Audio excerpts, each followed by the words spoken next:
people are really happy about it. Even, I would say, non-Trump fans, people are really happy.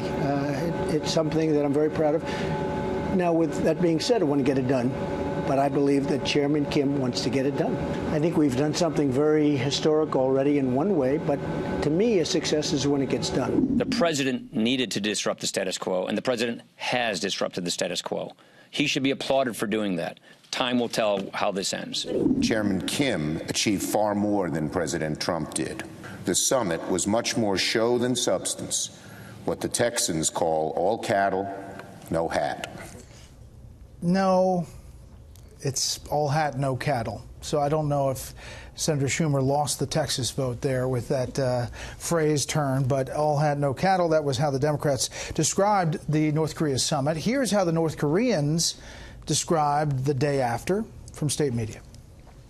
Showing his understanding, the President of the United States expressed his willingness to stop the U.S.-South Korea joint military exercises, which the North Korean side regards as provocation during the times of North Korea-U.S. dialogue, and also expressed his willingness to provide security guarantees to North Korea and lift sanctions against it as the relationship improves through dialogues and negotiations. Now, they say all kinds of things, but we thought we'd bring you that the day after this summit. What about the fallout from it and what comes next? Let's bring in our panel. Steve Hayes, editor-in-chief of the Weekly Standard, Molly Hemingway, senior editor at The Federalist, and Eli Lake, columnist for Bloomberg View.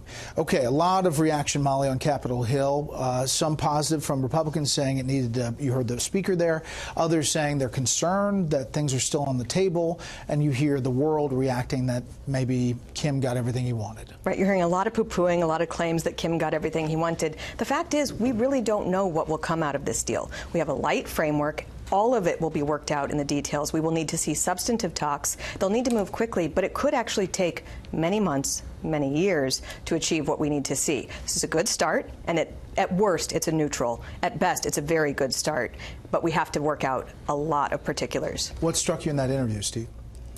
I was struck by the president once again saying that he wants to get U.S. troops home, which I think the North Koreans have been asking for a long time, looks to be a concession. I was also struck by his answer, or probably better phrased, his non-answer on human rights. You pressed him on it twice. The first time, he sort of dodged the question and then found a way to praise Kim Jong-un for his strength and his toughness. The second time, he downplayed human rights abuses in North Korea by saying, yeah, basically everybody is guilty of some things. He could go through a long list of nations that have those problems. So I was struck by that. The other parts of it, I think, on the North Korea, on the denuclearization question itself, was consistent with what he heard. He's obviously very proud of himself. Eli.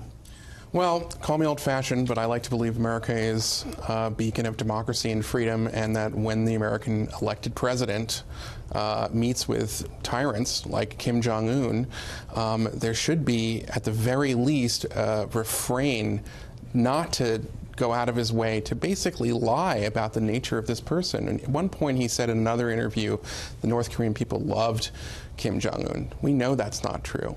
And in your interview, this kind of thing where you're saying, well, there's a lot of bad people that do a lot of bad things, that is a sentiment that we normally associate with Noam Chomsky and the hard left that try to explain away and rationalize the horrors of these Stalinists like Kim Jong-un.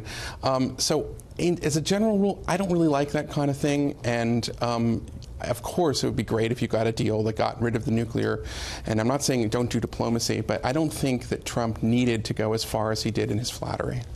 I, too, wish that President Trump had spoken against the human rights abuses in North Korea. He did speak, we're told, in the summit behind closed doors about human rights. I wish he would speak more when we talk to him about it now. But it's also true that what he is attempting to achieve right now is a positive pitch. He's trying to paint a vision for Kim that he has a different path that should be going. And his goal, President Trump's goal, is to make sure that the people of Portland aren't bombed by North Korea.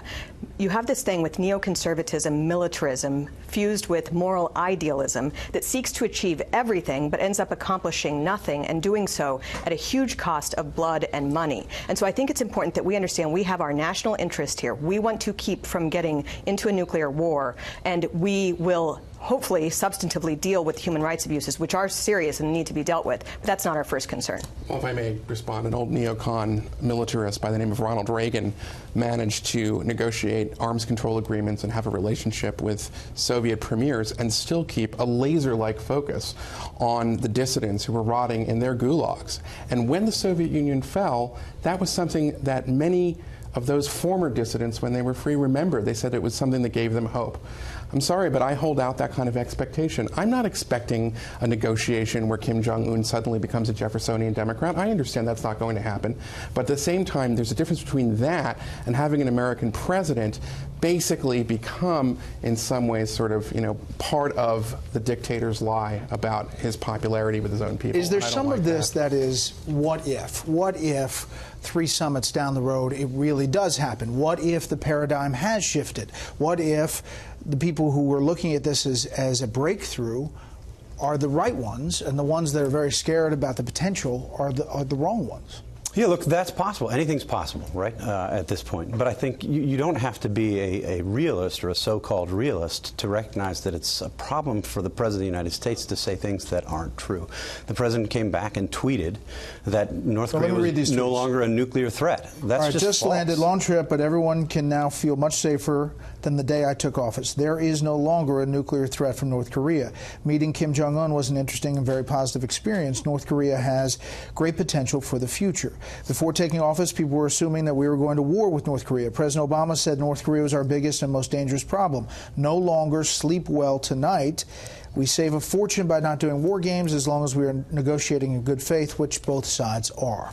Right. And realists and non-interventionists pride themselves on seeing the world as it is. That's the whole basis of their philosophy. That is not describing the world as it is. North Korea, it remains a first-order threat. North Korea still has nuclear weapons. North Korea still has a tyrant dictator as its leader. They present a threat to the United States. There's no getting around that. And for the President of the United States to come back, however proud he is of what he's done, and say that North Korea is no longer a nuclear threat, that's a problem. 4 months ago, going into this, before the summit was announced, the position of the administration was, we won't even talk to the North Koreans unless they take concrete, verifiable steps towards denuclearization.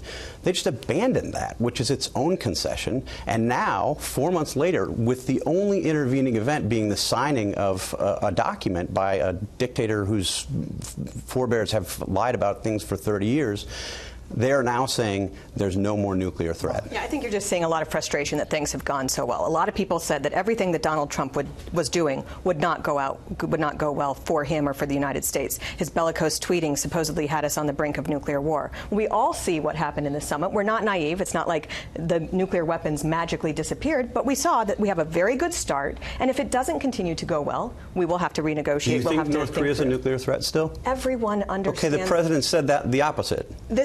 What we all know is that we had very good talks, that we have a good framework, that we have a good way to proceed. Do you disagree with the President's assertion? You know, there is something about taking him literally and taking him figuratively, and the tweets and what they mean, and reading between Trump language. I mean, there is all that you have to factor in. But you're right. It's still a nuclear threat tonight. There's no doubt about it, right? Yeah. I mean, look, we can decide that we don't want to, for our own reasons, take President Trump's words literally.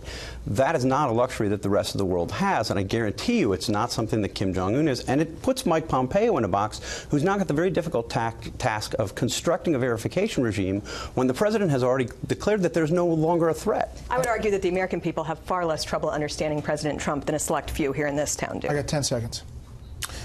Well, we'll see what happens, but I don't think the president should be taking a victory lap. Look at President Obama's deal with Syria and nuclear and chemical weapons. We saw how well that did. All right, there you have it.